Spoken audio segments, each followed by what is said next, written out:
ৰাজ্য কঁপাই যোৱা মাজবাটৰ জঘন্য দলবদ্ধ ধৰ্ষণকাণ্ডৰ ঘটনাৰ পৰিসমাপ্তি। ঘটনাৰে জড়িত ৫ ধৰ্ষণকাৰীক ওদালগুৰিৰ বিশেষ সত্ৰ ন্যায়াধীশ আদালতৰ NS দেউৰীৰ আদালতে যাৱজ্জীৱন কাৰাদণ্ডৰে দণ্ডিত কৰে।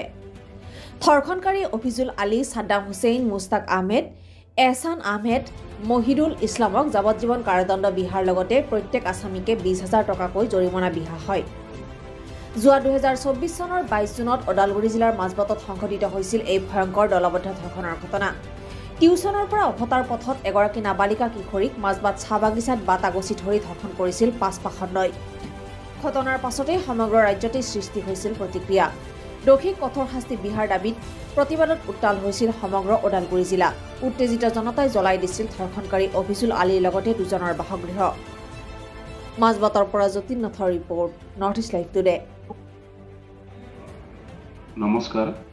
আজি অনাৰেবল স্পেচিয়েল জাজ ওদালগুৰি NS দেউৰী আদালতে এটা গেং ৰেপ গোচৰত আসামী আবিজুল আলী, ছাদ্দাম হুছেইন, মহিদুল ইছলাম, মুস্তাক আহমেদ আৰু এহছান আহমেদক সশ্ৰম যাৱজ্জীৱন কাৰাদণ্ড বিহে আৰু প্ৰত্যেক আসামীকে ২০,০০০ টকাকৈ জৰিমনা বিহে।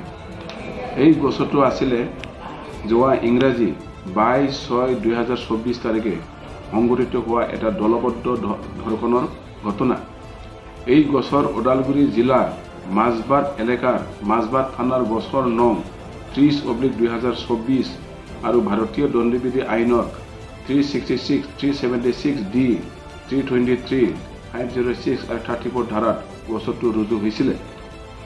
ঘটনাৰ বিৱৰণ মতে গোচৰীয়াৰ ভতিজী ছোৱালী মাজবাট টাউনৰ পৰা টিউচন ক্লাছৰ পৰা নিজৰ লগৰীয়া নাম ৰাজ বাস্পৰৰ লগত মটৰ চাইকেলত ঘূৰি আহোঁতে সন্ধিয়া মাজবাট বাগানৰ মাজত আসামীবিলাকে লগ পাই আগচি ধৰে আৰু বাইকৰ চাবি কাঢ়ি লয় আৰু দুয়োকে মাৰধৰ কৰে আৰু ৰাজ বাস্পৰক বাগানৰ মাজত নি আঁঠু কৰাই তাক দম দিয়ে আৰু এজন আসামীয়ে তাক ৰখি থাকে আৰু বাকী আসামীবিলাকে নাবালিকা ছোৱালীৰ লগত এজনৰ পিছত এজন দলবদ্ধভাৱে ধৰ্ষণ কৰে আৰু পিছত ৰাজ বাস্পৰক ৰখি থকা এজন আসামীয়ে এই ছোৱালীৰ লগত ধৰ্ষণ কৰে। এই জঘন্য কাণ্ড সংঘটিত কৰিছিলে এই গোটেই ৫জন আসামীয়ে। আজি আদালতে গোটেই সাক্ষীবাদী চাই আসামী আবিজুল আলী, ছাদ্দাম হুছেইন, মুস্তাক আহমেদ, মহিদুল ইছলাম আৰু এহছান আহমেদক সশ্ৰম যাৱজ্জীৱন কাৰাদণ্ড বিহে আৰু লগতে ২০,০০০ টকাকৈ জৰিমনা বিহে। আজিৰ আদালতে ভিক্টিম ফেমিলিক ৫ লাখ টকা দিবলৈ secretary Udalguri district legal service অথৰিটিক হুকুম দিয়া হয়।